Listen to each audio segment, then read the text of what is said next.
And over to Southeast Asia, shifting focus to Philippines, thousands of protesters clashed with police in Manila, protesting against widespread corruption within the government. During a demonstration, protesters were seen hurling stones at the cops deployed at the site and burning tires. In a violent outburst, the scene quickly grew tense as a section of young protesters planned to hold their program in front of the presidential palace, but were barred by the police to do so. Several protesters were also arrested on spot.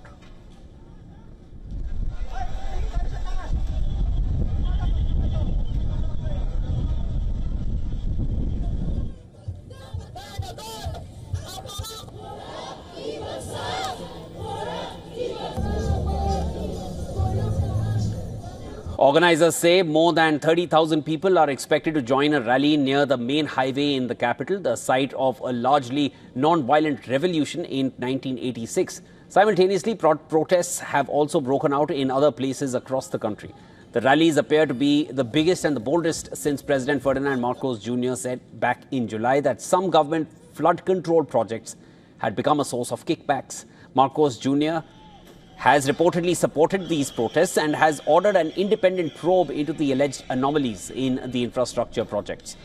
Interesting to note here, of course, is that these protests coincide with the 1972 anniversary of the martial law declaration by Marcos Sr.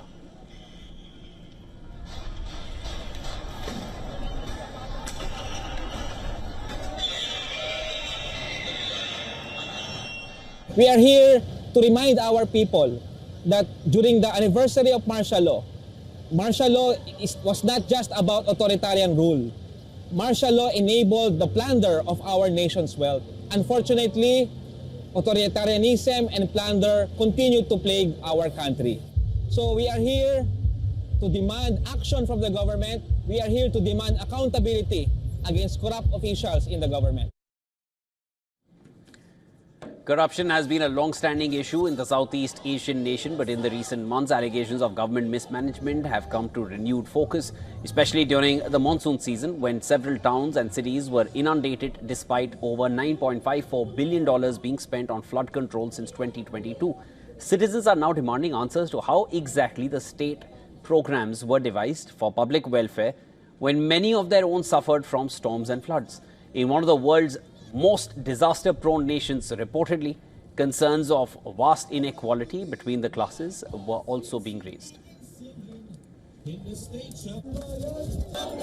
I feel bad that we wallow in poverty. We lose our homes, our lives, and our future, while they rake in a big fortune from our taxes that pay for their luxury cars, foreign trips, and bigger corporate transactions. And for further context here, the Manila protests also come at a time of growing unrest across Southeast Asia, ranging from the deadly Gen Z protests in Nepal to demonstrations in Indonesia over the death of a 21-year-old motorcycle taxi driver in Jakarta who was run over by a police vehicle just last month.